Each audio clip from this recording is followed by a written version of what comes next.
कहते हैं 3 साल में एक बार ऐसा महीना आता है जब भगवान विष्णु धरती के लोगों को खुद एक मौका देते हैं पुरानी गलतियां सुधारने का, टूटे रिश्ते जोड़ने का और अपनी किस्मत बदलने का।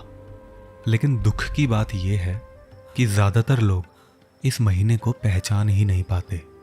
कुछ लोग इसे सिर्फ एक अतिरिक्त महीना समझते हैं, जबकि शास्त्र कहते हैं इस महीने में किया गया छोटा सा पुण्य भी कई गुना बढ़कर फल देता है। इस महीने का नाम है अधिक मास और आज हम आपको बताएंगे अधिक मास का असली रहस्य क्या है, इस महीने में क्या करना चाहिए, क्या नहीं करना चाहिए और वो एक काम जो इस महीने में करने से इंसान का जीवन बदल सकता है। अंत तक जरूर देखिएगा क्योंकि आखिरी बात सबसे ज्यादा महत्वपूर्ण है। हमारा हिंदू पंचांग चंद्रमा की गति पर आधारित है। एक चंद्र वर्ष में लगभग 354 दिन होते हैं, जबकि सौर वर्ष में 365 दिन। हर साल लगभग 11 दिनों का अंतर आता है। अब सोचिए, अगर यह अंतर हर साल बढ़ता जाए तो त्योहारों का समय बदल जाएगा, ऋतुएं बदल जाएंगी। तब हमारे ऋषि मुनियों ने एक अद्भुत व्यवस्था बनाई। उन्होंने कहा, इन अतिरिक्त दिनों को एक पूरे महीने के रूप में जोड़ दो। यही बना अधिक मास, जिसे मल मास या पुरुषोत्तम मास भी कहा जाता है। लेकिन बात सिर्फ गणित की नहीं थी। हमारे ऋषियों ने अध्यात्म को भी समझा। उन्होंने कहा, जिस तरह समय को संतुलन चाहिए, उस तरह इंसान को भी जीवन में एक अतिरिक्त समय चाहिए, रुकने के लिए, खुद को देखने के लिए और भगवान के करीब आने के लिए। इसलिए अधिक मास को केवल एक अतिरिक्त महीना नहीं माना गया, बल्कि आत्मा को शुद्ध करने का समय माना गया। एक बहुत पुरानी कथा है। जब अधिक मास की स्थापना हुई तो इस महीने का कोई स्वामी नहीं था। 12 महीनों के 12 देवता थे, लेकिन 13वें महीने का कोई देव नहीं। लोग इसे अशुभ कहने लगे। कोई शुभ कार्य इसमें करता ही नहीं था। धीरे धीरे अधिक मास दुखी हो गया।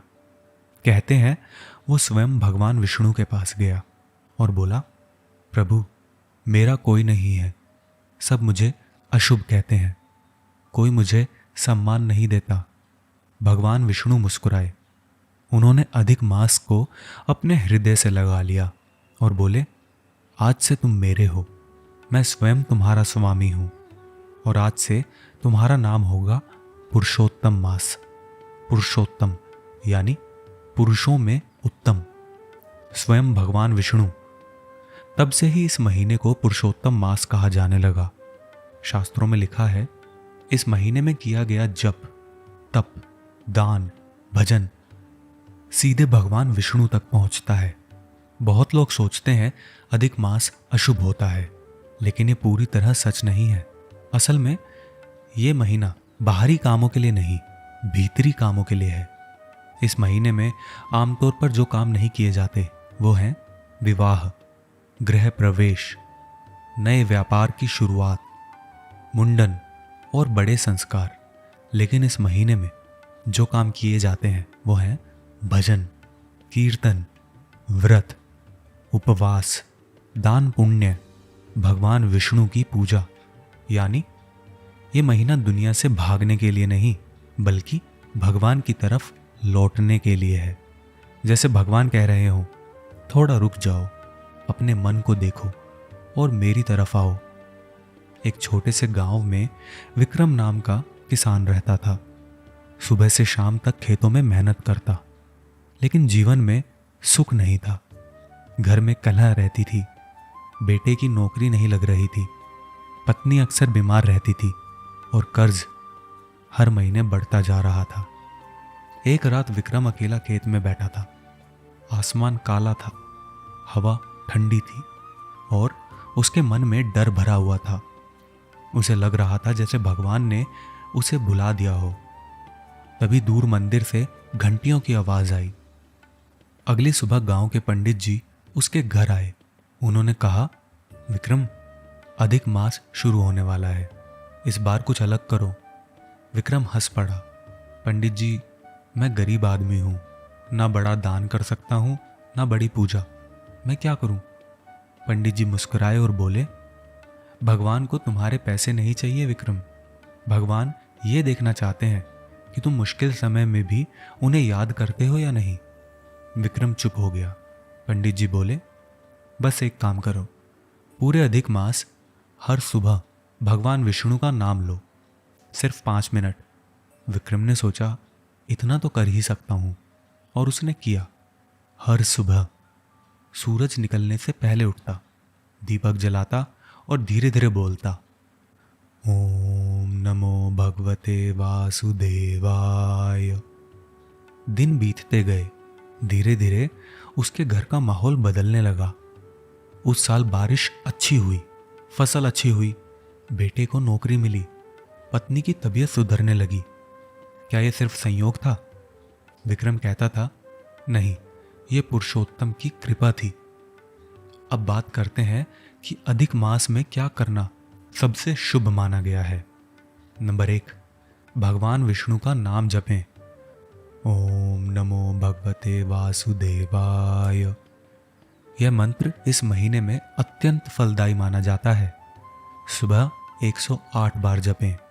सिर्फ 10 मिनट लगते हैं, लेकिन मन को अद्भुत शांति मिलती है। नंबर 2, तुलसी को जल चढ़ाएं।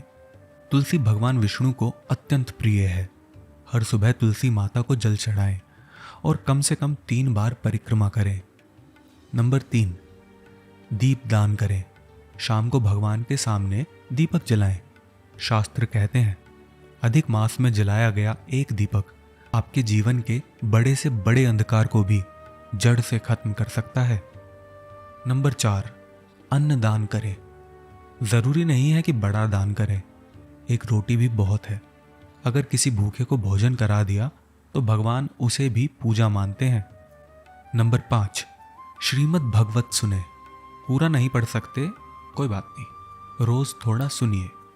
भगवान की कथा धीरे धीरे मन को बदल देती है। अब वो बात जो सबसे ज्यादा महत्वपूर्ण है। अधिक मास में एक काम ऐसा है जो सबसे बड़ा पुण्य देता है, और वो है क्षमा करना।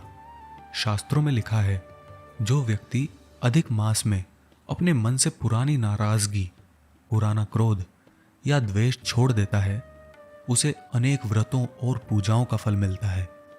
सोचिए, क्या कोई ऐसा इंसान है जिससे आप आज भी नाराज हैं? कोई जिसने आपको दुख दिया? इस महीने बस मन में उन्हें माफ कर दीजिए। मिलना जरूरी नहीं है, बात करना जरूरी नहीं है, बस मन में कह दीजिए, मैं तुम्हें माफ करता हूं। क्योंकि कभी कभी सबसे बड़ा पुण्य मंदिर जाने में नहीं होता, बल्कि किसी को दिल से माफ करने में होता है। और याद रखिए, जिस दिल में नफरत भरी हो, वहां भगवान ज्यादा देर नहीं रुकते। मेरे प्यारे भाइयों और बहनों, अधिक मास सिर्फ एक महीना नहीं है, ये भगवान द्वारा दिया गया एक अवसर है। एक ऐसा अवसर जो 3 साल में सिर्फ एक बार आता है। हो सकता है अगला अधिक मास आने तक आपकी जिंदगी पूरी तरह बदल जाए, लेकिन अगर इस अधिक मास में आपने भगवान को सच में याद कर लिया तो शायद आपकी किस्मत भी बदल जाए।